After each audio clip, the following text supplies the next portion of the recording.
Iki gicamunsi cyo ku ya 21 Gicurasi 2026 amakuru agezweho mu karere ka Afurika y'Iburasirazuba, amakuru agezweho ku butaka bw'uburasirazuba bw'igihugu cya Kongo, amakuru agezweho mu burasirazuba bwo hagati Iran, Israel ndetse na Leta Zunze Ubumwe za Amerika niyo atugaruye kugira ngo tubabwire ibiri kuvugwa hirya no hino ku isi.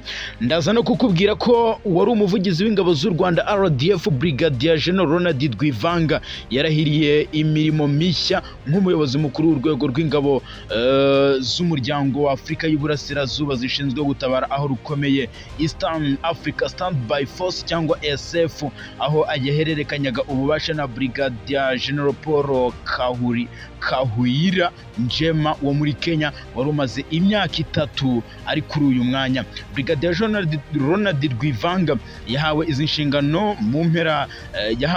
mu mpera z'umwaka ushize, gusa imirimo ye igomba gutangira muri iyi Gicurasi nk'uko kuwa gatatu yari Kampala ku cyicaro cya Minisiteri y'Ingabo kiri Imbuya mu muhango wabereyemo nyine n'iri hererekanya bubasha.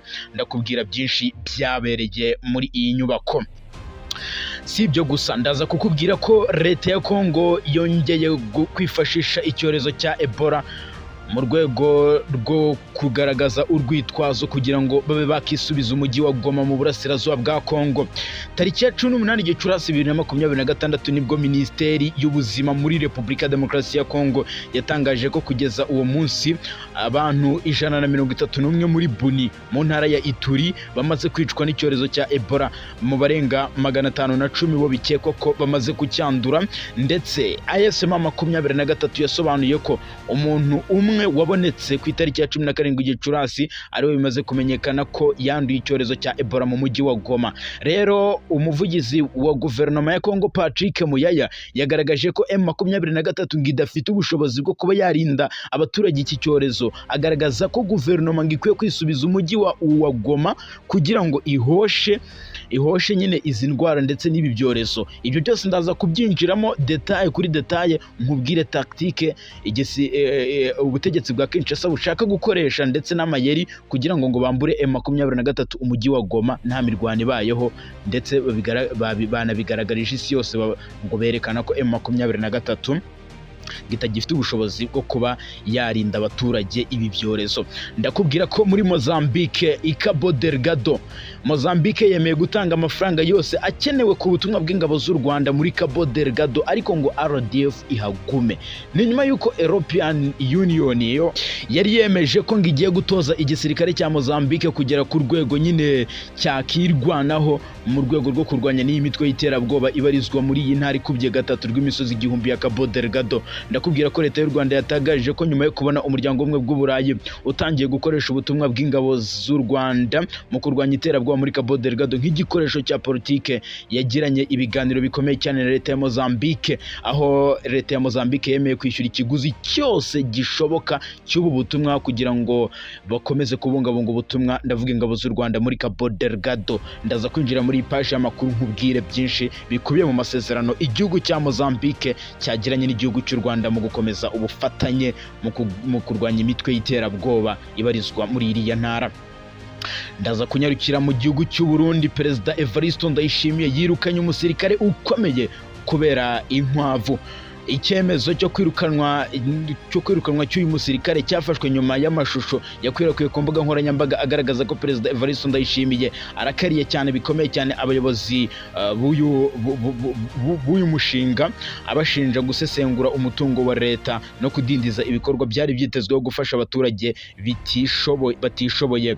Uyu mushinga Perezida Ndayishimiye yarawusuye mbere, aho nyine n'umushinga w'inkwavu nyine yari yarawusuye, avuga ko inyubako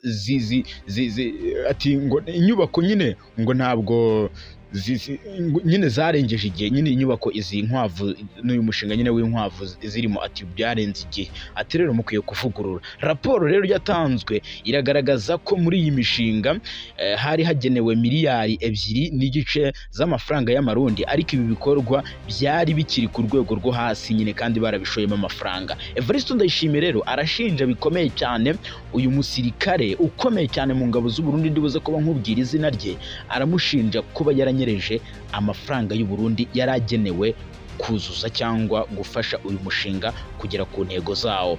Si ibyo gusa, ndaza kubwira ko hakurya y'amazi magari igisirikare cya Leta Zunze Ubumwe za Amerika ndetse na Nigeria, igisirikare cya Nigeria bahitanye intagondwa 175 ziyitirira leta ya Kisilamu. Ndakubwira byinshi bikomeye cyane ku bufatanye bw'igisirikare cya Amerika ndetse na Nigeria. Ndanakubwira ko mu burasirazuba bwa Kongo imirwano yongeye kubura muri teritwari ya Fizi ndetse no mu bice byo mu Minembwe nyuma y'ibitero bikomeye. Ese umwuka umeze ute? Ibyo byose ndaje mbyinjiremo 5 kuri 5. Reka mbahereze ikaze n'abasabye gukora subscribe mwe mutarayikora kugira ngo tujye tubana mu makuru n'ibiganiro tubategurira kuri uyu muyoboro. Brigadier General Ronald Rwivanga yatangiye imirimo mishya nk'umuyobozi w'urwego rw'ingabo za ASF. Brigadier General Ronald Rwivanga yarahiriye inshingano zo kuba umuyobozi mukuru w'urwego rw'ingabo z'umuryango wa Afurika y'Uburasirazuba zishinzwe gutabara aho rukomeye, Eastern Africa Standby Force cyangwa ASF, aho yahererekanyaga ububasha na Brigadier General Retired Paul Kahuyira Njema wo muri Kenya wari umaze imyaka 3 kuri izi nshingano. Brigadier General Ronald Rwivanga yahawe izi nshingano mu mpera z'umwaka ushize, gusa imirimo ye yagombaga gutangira muri Gicurasi, aho kuwa gatatu yari Kampala ku cyicaro gikuru cya Minisiteri y'Ingabo Imbuya mu muhango wabaye muri hererekanya bubasha. Ibiro bya Brigadier General Ronald Rwivanga bizaba biherereye i Nairobi muri Kenya. Umuhango wo guhererekanya ububasha wari uyobowe na Minisiteri y'Ingabo za Uganda, aho nyine Minisiteri y'Ingabo za Uganda arizo zishinzwe, arizo nyine zisanzwe ari Minisiteri y'Ingabo muri Uganda niyo isanzwe nyine iyobora uru rwego rw'inama y'abaminisitiri rushinzwe nyine uru rwego rwa ASF ruyobowe n'uwitwa Jacob Maxon Aboth. Yashimiye Brigadier General Ronald Rwivanga, ashimira na Brigadier General Njema uyu nyine ukuriye uru rwego rwa Eastern Africa Standby Force. Uru rwego rurakomeye cyane kuko n'urwego Brigadier General Rwivanga yahawe nyuma yo kugaragaza ko afite ubushobozi mu buryo bukomeye. Brigadier General Rwivanga rero wari umuvugizi w'ingabo z'u Rwanda RDF, igisirikare cy'u Rwanda kikaba kigiye kugaragaza undi uza kumusimbura kuko yahawe izi nshingano muri 2020. Mbere yaho yari umuhuzabikorwa w'amasomo y'ishuri rikuru rya gisirikare. Ndetse byinshi bikomeye cyane turaza no kugenda tubigarukaho tubabwira izi nshingano ze, icyo zizaba zigamije ndetse n'icyo azaba ashinzwe. Nibyo turi buze kuba tubabwira mu makuru yacu ataha. Ariko gato nkiri ku ngabo z'u Rwanda nkivuga nyine amakuru afite ahahuriye n'u Rwanda, muri Mozambique yemeye gutanga amafaranga akenewe ayariyo yose mu butumwa bw'ingabo z'u Rwanda muri Cabo Delgado. Leta y'u Rwanda yatangaje ko nyuma yo kubona umuryango wa Afurika, umuryango umwe bw'Uburayi utangiye gukoresha ubutumwa bw'ingabo z'u Rwanda mu kurwanya iterabwoba muri Cabo Delgado nk'igikoresho cya politike yagiranye, Leta y'u Rwanda yahisemo kugirana ibiganiro na Leta ya Mozambique. Iyi Leta ya Mozambique yemera kwishyura ikiguzi icyo ari cyo cyose mu butumwa bwo kugira ngo nyine ubutumwa bukomeze cyangwa bugerweho.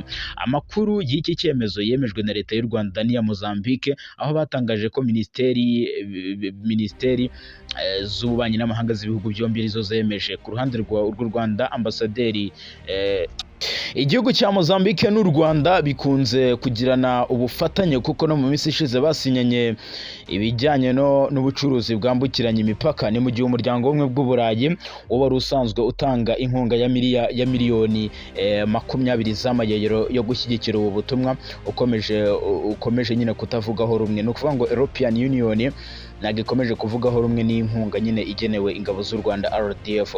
Ambasaderi wa European Union muri Mozambique yitwa Antonino Mugiore niwe uherutse gutangaza ko uyu muryango wifuza gushyira imbaraga mu gutoza igisirikare cya Mozambique aho gukomeza gushyigikira ubu butumwa bw'u Rwanda. Ariko kuri ubu ngubu hari ibiganiro biri kubera biri guhuza intumwa nk'uko biri gutangazwa. Ni intumwa zigiye kuganira ku myanzuro izafatwa n'ibihugu by'umuryango wa European Union, ibihugu by'ubumwe bw'Uburayi, kugira ngo binonosore neza iby'iyi raporo, barebe ko ingabo z'u Rwanda bakongera kuyihereza izindi nkunga cyangwa se bakaba banayihagarika burundu, ariko u Rwanda rwo ruraguma muri Mozambique bidasubirwaho, kuko ibihugu 27 bigize European Union nibyo bigiye guterana. Rero mu butumwa Minisitiri Olivier Nduhungirehe, ambasaderi, yanditse anyujije ku rubuga rwa X yahoze yitwa Twitter, yavuze ko rero ubutumwa bw'ingabo z'u Rwanda RDF bwatanze umusaruro ufatika ku buryo igihugu cya Mozambique cyanahisemo kubushyigikira bundi bushya. Muri 2021 indwi inzego z'umutekano z'u Rwanda zagiye i Cabo Delgado mu butumwa ndetse mu butumire bwa guverinoma ya Mozambique mu myaka irenga 5 irashize. Ubu butumwa bwagenze neza, amahoro n'ituze byaragarutse, imiryango yasubiye mu ngo zabo, abana basubiye ku mashuri, ibikorwa by'ubucuruzi byongeye gufungura, igisirikare cya Mozambique cyaratojwe kandi biracyakomeje, ndetse ibigo by'Abanyamerika n'Abanyaburayi byabashije gusubukura mu ituze ishoramari ryabo rya miliyari 50 z'amadolari y'Amerika rya gaze muri iki gihugu, muri iyi ntara ya Cabo Delgado.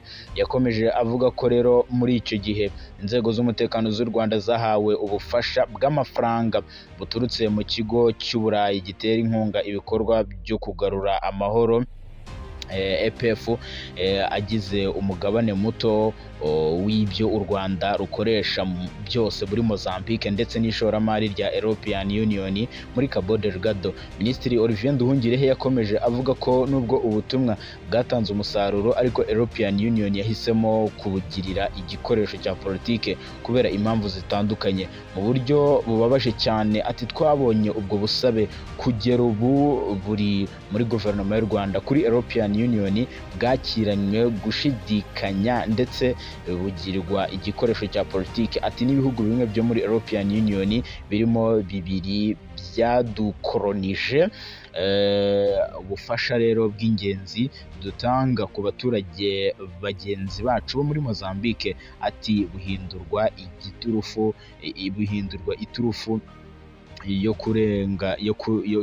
yo kunenga ndetse no gufatira ibihano u Rwanda, ndetse gutesha agaciro u Rwanda ibyo twagejeje kuri iki gihugu cya Mozambique. Avuga ko rero nyuma yo kubona aya mananiza y'Abanyaburayi, u Rwanda na Mozambique byarahuye biraganira, nyine bifata umwanzuro w'uko igihugu cya Mozambique kizatanga ibishoboka byose kugira ngo ubu butumwa bugerweho, nk'uko mbona bikubiye mu itangazo. Ingabo z'u Rwanda rero zagiye muri Cabo Delgado muri 2021 muri Nyakanga, hashingiwe ku busabe bwa leta ya Mozambique yifuje ko u Rwanda rwafasha iki gihugu cya Mozambique mu bikorwa byo kurwanya iterabwoba byari Yego, reka noneho mpindure page nerekeze mu makuru yo mu burasirazuba bwa Repubulika ya Demokarasi ya Kongo ku kibuga cy'imirwano ndetse no ku ruhande rwa leta ya Kinshasa. Ibyo bari kuvugwa biri kuvugwa nyine, leta ya Kongo iri kwifashisha Ebola nk'intwari ikomeye cyane yo kwisubiza umujyi wa Goma. Ubutumwa bwa Repubulika ya Demokarasi ya Kongo bwatangiye kwifashisha icyorezo cya Ebola cyagaragaye bwa mbere mu mujyi wa Buni mu ntara ya Ituri nk'intwari ikomeye cyane yo kwisubiza umujyi wa Goma umaze umwaka urenga uri kugenzurwa n'ihuriro rya Alliance Fleuve Congo 23. Ku itariki ya 18 Gicurasi 2026 nibwo Minisiteri y'Ubuzima muri Repubulika ya Demokarasi ya Kongo yatangaje ko kugeza uwo munsi abantu 131 bo muri Buni mu ntara ya Ituri bari bamaze kwicwa n'icyorezo cya Ebola, abarenga 510 bikekwa ko banduye iki cyorezo. AFSM 23 yasobanuye ko umuntu umwe ku itariki ya 17 Gicurasi ari we wari umaze kugaragara nyine ho ubwandu mu mujyi wa Goma. Reka munyemere nerekeze ku kibuga cy'imirwano ndetse n'ibyatangajwe na Perezida Evariste Ndayishimiye, ariko reka mbere ibyo mbere ko mbabwira imirwano ikomeye yongeye kubura mu Minembwe. Ndayishimiye Evariste yirukanye umusirikare ukomeye cyane kubera inkwavu. Perezida Evariste Ndayishimiye w'u Burundi yirukanye Lieutenant Colonel Iri Leonidas Nibigira wari umuyobozi w'ikigo cya leta gishinzwe ibikorwa by'inyubako Abuha nyuma y'uruzinduko yakoreye aho nyine ahari hari kubakwa umushinga wakoraga wari ugamije nyine korora izi nkwavu mu karere ka Karusi mu ntara ya Gitega, agasanga ibikorwa bidahuye n'amafaranga amaze gutangwa. Uyu munsi Perezida Evariste Ndayishimiye yongeye rero gusura uyu mushinga, abona nta cyagezweho, nyamara Uburundi bwaratanze muri uyu mushinga miliyari nyinshi cyane zigera kuri 2 z'amadolari z'amarundi. N'ibyo rero mu Burundi. Reka munyemerere ubwo nerekeze ku kibuga cy'urugamba, ku kibuga cy'imirwano mu burasirazuba bwa Repubulika ya Demokarasi ya Kongo ndetse n'andi makuru yose muri Kivu y'Epfo n'iya ruguru. Reka manze munyemerere mpere Ikisangani mu murwa mukuru w'intara ya Shopo. Amakuru aravuga ko indege za Sukhoi 25 ziri gukoranywa n'uwitwa Lieutenant General Pacifique Masunzu zize kurasha abimasisi muri Kivu y'Amajyaruguru, ndetse kugeza ubu izi ndege biravugwa ko ngo ziri gushyirwaho ibisasu bikaze bishobora kuzasiga ino masisi iribaye umuyonga. Ni nyuma y'ibitero karahabutaka kandi bikomeje kugabwa muri Kivu y'Amajyepfo, tibagiwe no muri Kivu y'Amajyaruguru muri teritwari zitandukanye harimo Masisi ndetse na Rucuru. Amakuru kugeza ubu aratangwa n'inzego z'umutekano zo muri Repubulika ya Demokarasi ya Kongo, aravuga ko ibi bitero bishobora kuba bigiye kuba bishya ndetse bitaranagaragara na hato muri iyi ntambara yo mu burasirazuba bwa Kongo, aho izi ndege za Sukhoi 25 zimaze iminsi ziri Ikisangani mu murwa mukuru w'intara ya Shopo ku kibuga mpuzamahanga cy'indege cya Bangkok. Amakuru kugeza ubu aravuga ko izi ndege ngo nizimara kuba zashyirwaho izi misile ngo zizahita ziza kurasa bikomeye. Bamwe mu begereye Lieutenant General Pacifique Masunzu barimo bwira ko izi ndege ziramuka zongeye kurasa muri Masisi, imirwano ishobora kubura izaba ariyo ntandaro ikomeye cyane ya Masunzu kuba yahura n'ibibazo bikomeye cyane, kubera inzira y'ibiganiro igihugu cya leta ya Kongo kirimo n'umutwe wa M23. Ati se koko ibi bitero bishobora kongera kubura muri Masisi? Nabegereye Masunzu ndetse izi ndege amakuru aravuga ko ababirigi aribo bigishije igisirikare cya leta kuzikoresha, ndetse n'uburyo bwo kurasa mu buryo nyine bwo kurimbura niko navuga. Ibi bishobora n'ubundi kuba bigiye gutuma urugamba ruhindura isura hano mu burasirazuba bwa Repubulika Iharanira Demokarasi ya Kongo. Mu yandi makuru y'ibitero muri Kivu y'Epfo, reka ibyo mbiveho nerekeze mu byatangajwe na guverinoma y'u Rwanda biciye mu muvugizi wayo wungirije Uwera Jean Maurice. Guverinoma y'u Rwanda yavuze imipaka ya Repubulika ya Demokarasi ya Kongo n'u Rwanda kidafunze, ahubwo ngo bisaba kwigengesera kugira ngo ube wakambuka. Guverinoma y'u Rwanda yatangaje ko imipaka ihuza u Rwanda na Repubulika ya Demokarasi ya Kongo idafunze, bityo ko abambuka bagomba kwigengesera ndetse bagapimwa kandi bakabanza kubimenyesha ubuyobozi, bitewe nuko iki gihugu cyagaragayemo icyorezo cya Ebola giterwa na virusi ya Bundibunge. Umuvugizi wungirije wa guverinoma y'u Rwanda Uwera Jean Maurice yatangaje ko urubuga rwa X yahoze yitwa Twitter ko imipaka idafunze ya Repubulika ya Demokarasi ya Kongo n'u Rwanda, ariko kujya cyangwa kuva mu burasirazuba bwa Kongo aho icyorezo gikomeje guca ibintu bisaba ubwitonzi, bityo ko abagenda basabwa kubanza kubimenyesha ubuyobozi, abacuruzi bagakorera mu makoperative. Yagize ati nubwo imipaka ifunguye harasabwa kwigengesera no kwambuka kuko kujya mu gihugu cyagaragayemo iki cyorezo bisaba ubwitonzi. Ati abagenda barasabwa kubimenyesha ubuyobozi, abacuruzi bagakorera mu matsinda y'amakoperative bakoreramo. Uwera Jean Maurice yunzemo ko urwego rwo kurinda ubuzima no gukumira ikwirakwira rya Ebola mu Rwanda bari gukora ibishoboka byose ndetse kugira ngo batange nyine ubufasha ndetse no gusohoza donc nyine no guhangana n'iki cyorezo cya Ebola no kugenzura uburyo kiri kugenda gikwirakwira. Ku itariki ya 15 Gicurasi 2026 nibwo ikigo nyafurika gishinzwe kurwanya no gukumira indwara z'ibyorezo cyitwa Africa CDC cyatangaje ko mu burasirazuba bwa Kongo hamaze kugaragara icyorezo gishya cya Ebola. Ku itariki ya 16 Gicurasi 2026 ishami ry'umuryango w'abibumbye ryita ku buzima OMS ryatangaje ko icyorezo cyagaragaye muri Repubulika Demokarasi ya Kongo cyakurikiye nyine igihugu cya Uganda mu burasirazuba bwa Afurika. Ni ibihugu bibiri byonyine biri kugaragaramo iki cyorezo ku bwinshi. OMS yavuze ko Ebola ari ikibazo cy'ubuzima rusange gihangayikishije isi, kimaze kugaragara ahantu hasaga 513, kimaze guhitana ubuzima bw'abantu 131 muri Repubulika Iharanira Demokarasi ya Kongo, n'undi umwe muri Uganda nawe cyaramuhitanye mu minsi ishize.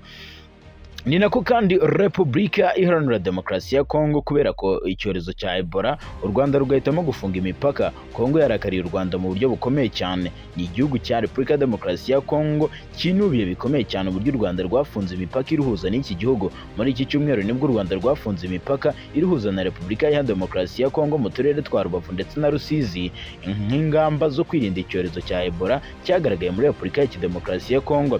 Imibare itangwa n'inzego z'ubuzima muri Kongo yerekana ko icyorezo cya Ebola kimaze guhitana abantu 131 muri iki gihugu, mu gihe abandi barenga 500 bikeka ko bamaze kucyandura mu buryo bukomeye. Minisitiri w'ubuzima wa Repubulika Demokarasi ya Kongo yitwa Roger Kamba kuwa kabiri nibwo yabwiye itangazamakuru ko u Rwanda rudafite uburenganzira bwo gufunga imipaka yarwo mu gihe icyorezo cyagaragaye, kuko ngo binyuranyije n'amategeko mpuzamahanga y'ubuzima. Yagize ati u Rwanda ntirufite uburenganzira bwo gufunga imipaka yarwo kubera amategeko mpuzamahanga y'ubuzima avuga ko bitemewe gufunga imipaka mu gihe icyorezo cyagaragaye. Ati ni ngombwa kureka urujya n'uruza rw'abantu n'ibyabo rugakomeza, ariko hagafatwa ingamba z'ubuzima rusange. U Rwanda rwafunze imipaka yo mu karere ka Rubavu nyuma y'uko umujyi wa Goma mu burasirazuba bwa Kongo uhana imbibi n'umujyi wa Rubavu mu burengerazuba bw'u Rwanda hari hamaze kugaragara umurwayi wa mbere wa Ebola wanaje guhitanwa n'iki cyorezo. Minisitiri w'itumanaho wa Repubulika ya Demokarasi ya Kongo akanaba n'umuvugizi wa guverinoma ya Kongo Patrick Muyaya yagaragaje ko kugira ngo ingamba zo gukumira icyorezo cya Ebola muri Goma gihagarare, abanyarwanda nabo ngo bakorana bagomba kuva ku butaka bwa Kongo ati bagasubira iwabo. Uyu nawe yashimangiraga ko nta mpamvu n'imwe ikwiye gutuma u Rwanda rufunga umupaka. Minisiteri y'ubuzima y'u Rwanda Minisante iheruka gutangaza ko iri gukurikiranira hafi icyorezo cya Ebola cyongeye kwaduka muri Repubulika ya Demokarasi ya Kongo, bakomeza guhumuriza abaturarwanda ko nta muntu urwaye iyi ndwara uragaragara na hamwe mu Rwanda. Minisiteri y'ubuzima kandi yanavuze ko nk'ingamba zo kwirinda iki cyorezo igihugu cyakajije ubugenzuzi mu gukurikirana abantu n'imipaka ihuza igihugu cy'u Rwanda na Kongo. Ati abakozi b'inzego z'ubuzima bari maso kandi uburyo bwo gukurikirana iyi ndwara bwongerewemo imbaraga kugira ngo habeho gutahura iki kibazo ndetse no gutanga ubutabazi byihuse igihe bibaye ngombwa. Yunzemo ko leta y'u Rwanda izakomeza gukorana n'abafatanyabikorwa mu gihugu ndetse no hanze yacyo mu kugaragaza ko u Rwanda rufite gahunda yo gukumira iki cyorezo. Reka munyemerere mfungure indi page mbabwire ko Perezida wa Repubulika y'u Rwanda Paul Kagame yakiriye abayobozi batandukanye baturutse mu ngeri zitandukanye mu bihugu bitandukanye ahantu hatandukanye bitabiriye inama ya NEISA 2026. Ku mugoroba wo kuwa kabiri nibwo Perezida Paul Kagame yabonanye na Sama Bilbao Leo, umuyobozi mukuru w'ishyirahamwe rya World Nuclear Association, ndetse na Sylvain Bermanin, Perezida wa World Nuclear Exhibition, ndetse na Serge Ekwe, Perezida wa West Africa Development Bank, ndetse na Daniel Panemani wo muri Council on Foreign Relations, ndetse na Ian Fernani umuyobozi mukuru wa Cambridge Alstom Works bitabiriye inama yo guhanga udushya mu ngufu za nucleaire muri Afurika NEISA 2026. Baganiriye ku ruhare rw'ingufu za nucleaire no kwagura no kugera ku ngufu zizewe zo gushyigikira iterambere ry'inganda no gufungura amahirwe mu Rwanda ndetse no ku mugabane wa Afurika muri rusange. Ku gicamunsi cyo kuwa kabiri kandi Perezida Paul Kagame yabonanye na Rafael Grossi, ni umuyobozi mukuru w'ikigo mpuzamahanga gishinzwe ingufu za nucleaire ku isi cyitwa IAEA. Aba baganiriye nyine, ibiganiro byabo bombi byibanze ku gushimangira ubufatanye mu ikoreshwa ry'amahoro n'ubumenyi n'ikoranabuhanga mu bya nucleaire no guteza imbere inzozi za Afurika no kugira ingufu za nucleaire ku bw'iterambere rirambye.